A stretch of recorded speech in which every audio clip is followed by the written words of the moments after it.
Partai Keadilan Sejahtera (PKS) sudah tergoda untuk merapat ke Koalisi Indonesia Maju atau KIM hingga disebut akan jadi anggota tambahan atau KIM Plus.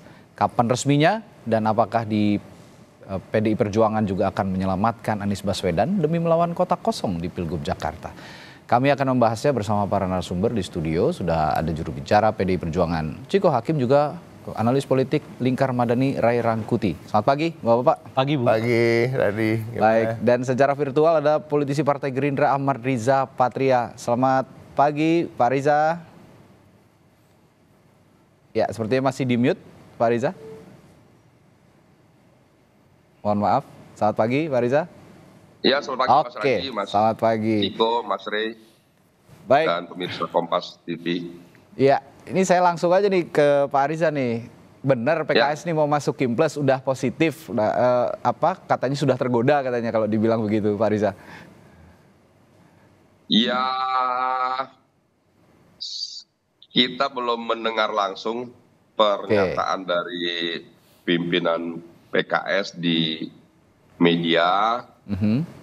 Namun kalau lihat beberapa statement daripada juri bicara tokoh-tokoh, ya, seperti yang kita dengar bersama, kelihatan bahwa PKS ingin bergabung dengan Koalisi Indonesia Maju.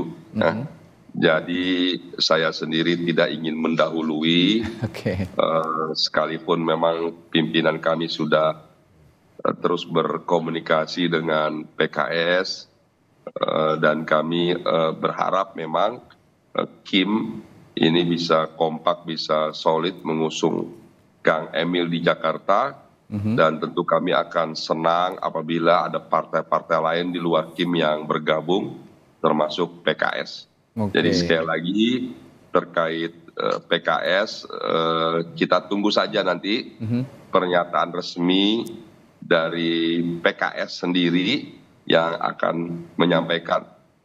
Mudah-mudahan harapan kami PKS sebagai pemenang ya, pemilu di DPRD di DKI Jakarta bisa bergabung dengan KIM mengusung calon yaitu Ridwan Kamil.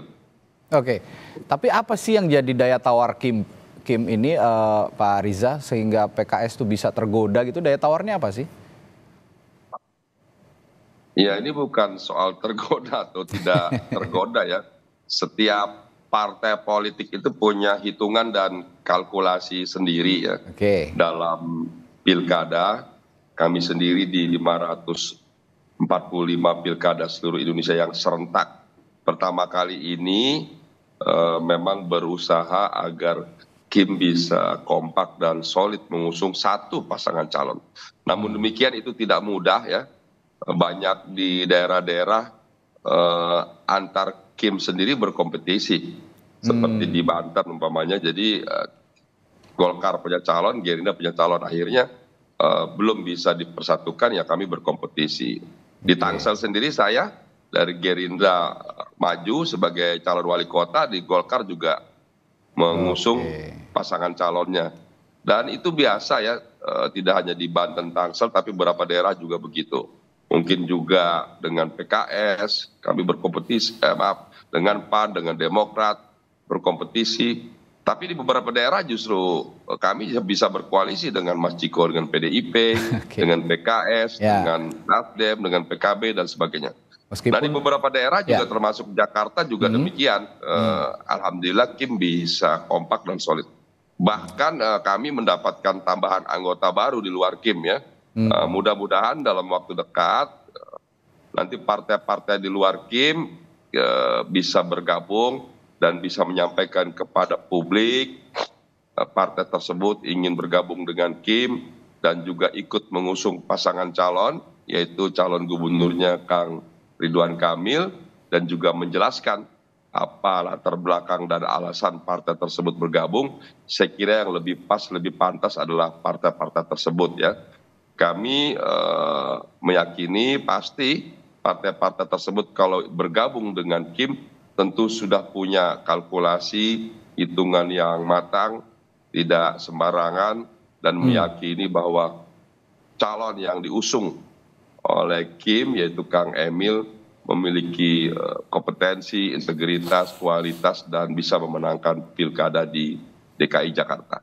Oke, saya ke Bung Ciko. Bung Ciko, kalau kemarin kata Pak Jarod, upaya keras dari PDI Perjuangan supaya tidak melawan kota kosong di Jakarta ini. Meskipun faktanya terakhir ini sepertinya nggak akan jadi kota kosong karena KPU sudah menetapkan pasangan Dharma Kun ini dari independen ya, dari perseorangan itu lolos ya untuk mengikuti Pilkada Jakarta. Sepertinya memang tidak jadi kota kosong kalau memang diloloskan. Tapi ya ini di luar itu kan ada konstelasi partai politik yang harus juga dikedepankan gitu. Terutama PDI Perjuangan. PDI Perjuangan ini kan punya suara yang tidak sedikit di Jakarta. Gimana nih? Sebenarnya saya agak kurang sepakat dengan statement tadi barusan ya. Ada kata-kata yang harus dikedepankan adalah konstelasi partai politik. Tetapi yang harus dikedepankan justru adalah suara-suara arus bawah. Nah, suara-suara arus bawah ini adalah satu variabel yang sangat diprioritaskan bagi kami di PDI Perjuangan dalam mengusung calon di seluruh daerah. Nah, suara arus bawah ini tercermin dari mana? Biasanya tercermin dari hasil survei tentunya. Kan hasil survei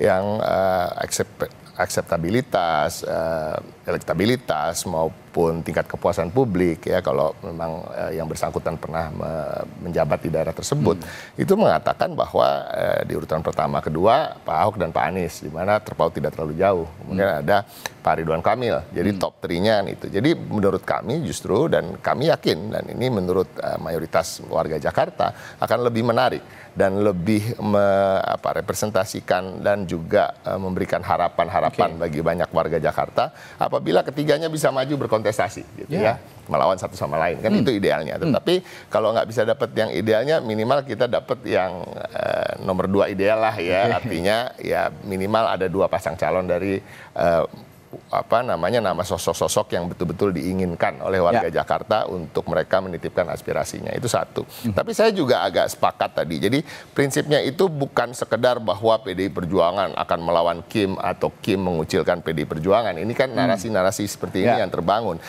Karena dari itu saya sepakat dengan apa yang disampaikan Bung Riza bahwa di daerah-daerah itu semuanya cair. Semuanya cair bahwa kami kemarin baru saja mengeluarkan kurang lebih 300 surat tugas dan rekomendasi bagi pasangan calon kepala daerah dan Gerindra ini termasuk yang paling banyak yang kita dukung di kabupaten kota gitu. Dari 300 itu ada 8 kepala daerah Gerindra yang kita dukung gitu ya. Kemungkinan ada beberapa juga kami menjadi wakilnya dan gitu. Dan semua partai loh ada. Jadi PAN itu ada 4, ini kabupaten kota ya. Kepala daerahnya yang kita dukung kemarin. Demokrat ada 5. P3 ada 4, Gerindra 8 tadi, Perindo kebetulan nggak ada, Gelora ada, Golkar ada 9, PKB 2, PKS 4. Jadi di surat-surat tugas kemarin itu yang keluar ya itu tadi ada partai-partai lain yang kalau dibicarakan soal Jakarta ini kan selalu seakan-akan ada dikotomi yang kuat gitu ya. Tapi sebenarnya nggak ada. Kalau di seluruh daerah itu kan semua tergantung dengan situasi daerah masing-masing. Begitu juga di tingkat provinsi ya. Kalau tadi kan kabupaten kota kita mendukung kemarin ada surat tugas 1, surat rekom 1 dari PAN, Gerindra juga 1. Jadi ada 5 yang dari kader partai lain gitu. Jadi ini suatu yang keniscayaan bahwa kerjasama politik itu akan dijalin dan komunikasi politik akan terbuka. Jadi intinya terkait dengan Jakarta, misi dari PDI Perjuangan adalah untuk mendengar semua suara dari arus bawah itu baik rakyat secara umum, tapi juga akar rumput di internal kami. Last minute dong ya nanti nentuinnya? Nggak harus last minute juga, Agustus. 20 tanggal segitu itu sebenarnya gini loh, bisa terasa lama, bisa terasa sebentar gitu. Karena kadang-kadang gini, apa-apa yang sampai hari ini pun sebenarnya kan belum ada yang menentukan. Tadi kan disebut seakan-akan hanya PDI Perjuangan yang sudah menentukan. Tapi saya melihat PKS belum menentukan, PKB belum, Nasdem belum. Ini kan baru sepertinya arahnya akan kan gitu ya. Nah ya mungkin PDI lebih bisa menjaga rahasia itu sehingga nggak ada tebak-tebakan sepertinya arahnya akan kemana. Baru saya mau tanya nih soal siapa yang akan dirangkul oleh PDI Perjuangan, tapi katanya rahasia. Tapi tetap saya akan tanyakan gimana komunikasinya sejauh ini dengan partai-partai yang belum menentukan tadi, ada PKS, PKB, lalu juga Nasdem. Gimana Bung Ciko? Gimana? Sorry. Komunikasinya dengan partai-partai yang belum menentukan tadi, tetap harus saya tanyakan. Bagaimana? PKB, PKS, Nasdem? Komunikasi terus berjalan, baik itu formal maupun informal ya. Kebetulan saya bukan bagian dari yang ditugaskan untuk menjalankan komunikasi itu. Ibu menugaskan beberapa kader-kader senior seperti Bung Eriko, Pak Jarot, ya kan. Ada juga tentunya Pak Deddy Sitorus, ya kan, Bang Adian Apitupulu, dan tentunya yang pasti Pak Sekjen gitu ya, beberapa kader senior lain. Tapi pada prinsipnya secara formal maupun informal pembicaraan itu terus berjalan, apalagi mayoritas dari kader-kader senior tersebut berada di parlemen yang sehari-harinya bertemu gitu ya. Pastinya juga saling bertegur sapa dan menanyakan, baik itu juga membicarakan tentang kemungkinan-kemungkinan. Jadi kita lihat aja nanti, dan kita juga nggak menutup komunikasi kok. Bang Riza juga saya yakin juga berbicara dengan kader-kader senior di Partai PDI Perjuangan, dan begitu juga Pak Dasko yang sehari-hari bersama Mbak Puan di kursi pimpinan DPR. Ya, Bung Rey, kalau konstelasi partai politik tadi, kalau kata Bung Ciko, tidak dikedepankan, lebih ke arus bawah suaranya. Tapi kan kepentingan Jakarta ini, meskipun katanya pilkada di semua daerah nih cair gitu partai politik, tapi Jakarta ini epicentrumnya terlalu dekat dengan kekuasaan. Bagaimana Anda melihat ini? Iya, jadi umumnya sih sebetulnya cair kan. Tapi kecuali pada beberapa yang saya istilahkan sebagai daerah strategis. Iya. Nah, daerah-daerah strategis itu dibuat sedemikian rupa, setidaknya kimnya nggak belah. Gitu. Kalau di Jawa itu menurut saya sekitar 5 ya daerah strategis itu, atau 4 gitu. 1 Jakarta tentu. 2 Jawa Barat, 3 Jawa Tengah, dan yang 4 itulah Jawa Timur. Nah, kalau kita lihat keseluruhannya, ya sebetulnya yang relatif agak terbelah itu awalnya kan Jakarta. Karena saat itu Kim seperti nggak punya calon kan. Pada saat itu kan RK belum menyatakan tegas, Golkar juga belum.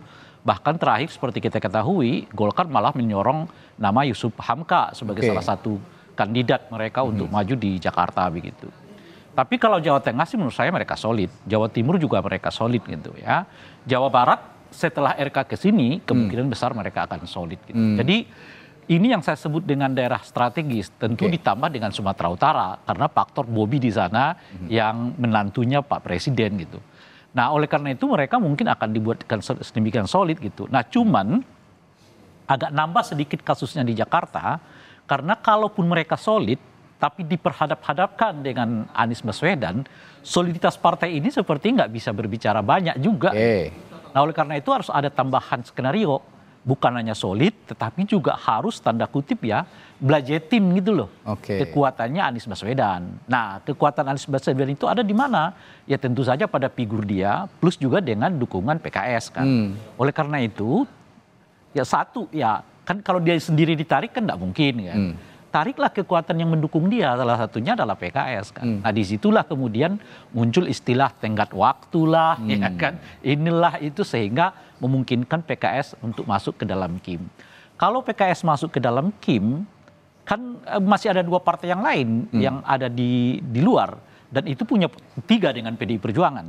Dan potensial akan mendorong lagi Anies Baswedan sebagai calon gubernur mereka. Artinya apa gitu? Kalau tetap ada partai yang dapat mendorong Anies, lah ini soliditas partai ini tetap saja kayaknya nggak akan mampu ngejarnya Anies ini gitu. Sehingga dengan begitu ditarik lagi partai yang lain. Tapi kalau sekiranya konteksnya ya untuk membuat pilkadanya makin bagus gitu. Nah itu ya setidaknya mereka membuat bagaimana caranya supaya Anies ini bisa melaju gitu. Ini saya ingat dulu ya, ini pilkada Jakarta ini kalau pasangan parpol maksud saya, jadi bukan pasangan non parpol ya, hanya satu. Ini pilkada yang hampir terjadi di 2017 yang lalu. Saat itu kan Ahok sudah sangat tinggi elektabilitasnya, melawan Mardhani Alisera dengan menteri kita yang sekarang nih pariwisata, Sandiaga Uno. Ya kan. Kita di elemen civil society melihat lah ini bukan lagi bertanding namanya gitu. Karena istilahnya tutup mata aja Ahok menang. Tingkat elektabilitasnya sudah mencapai 60-70% saat itu. Sementara yang ini adalah masih di bawah 10%, nggak mungkin kekejar gitu. Maka kita berinisiatif agar ada tokoh yang memungkinkan bisa menarik simpati Nah salah satunya yang kita sebutkan itu Anies Baswedan yang kemudian dicalonkan kan. Nah kenapa kita merasa itu penting? Karena Jakarta adalah epicentrum politik. Itu maksud saya. Jadi itu tidak boleh dibiarkan. Ya pemilunya loyo gitu. Ya harus pilkada yang menjadi hangat. Ya. Karena semua mata tertuju ke Jakarta. Oleh karena itu, kalau saya pribadi ya, concern saya bukan soal Anies apakah maju atau tidak. Itu bukan concern saya. Concern saya itu harus dibuat pilkada di Jakarta ini khususnya yang mendekati yang menggambarkan bagaimana pilkada yang berkualitas, pilkada yang di mana perdebatannya begitu besar muncul dan seterusnya itu terjadi. Dan seperti kita alami di pilkada Jakarta 2017. Perdebatannya menarik sekali antara Anies Baswedan, Ahok dan juga AHY. AHY pada saat dan pada saat itulah AHY kemudian agak menurun gitu ya. Tergerus lalu perdebatan itu. Nah ini kalau pasangannya cuma satu dari parpol, satu non parpol, mereka mau memperdebatkan apa? Mau dikemenakan politik Jakarta kalau situasinya kayak begitu? Itu maksud itu concern saya di situ kalau itulah pentingnya mengapa tetap sosok yang muncul punya elektabilitas baik saat ini Anies Baswedan bisa dimunculkan tetap di pilkada. Ini yang jadi concern saya. Concern saya bukan soal Anies. Kan bisa saja figurnya bukan Anies, tapi Ahok misalnya. Misalnya Ahok. Gitu, nah ini pertanyaan saya selanjutnya. Ada Anies, ada Ahok yang saat ini belum dimunculkan oleh partai politik setidaknya menuju ke 100% diusung begitu. Karena memang masih PDI Perjuangan membutuhkan mitra, lalu juga Anies Baswedan yang sekarang perlahan sepertinya ditinggalkan partai-partai koalisinya. Pertanyaan selanjutnya adalah bagaimana menjaga agar tokoh-tokoh ini juga bisa diakomodasi sehingga bisa ikut tetap berkontestasi di pilkada. Kita akan tanyakan ke masing-masing narasumber. Tetaplah bersama kami di Sapa Indonesia Pagi.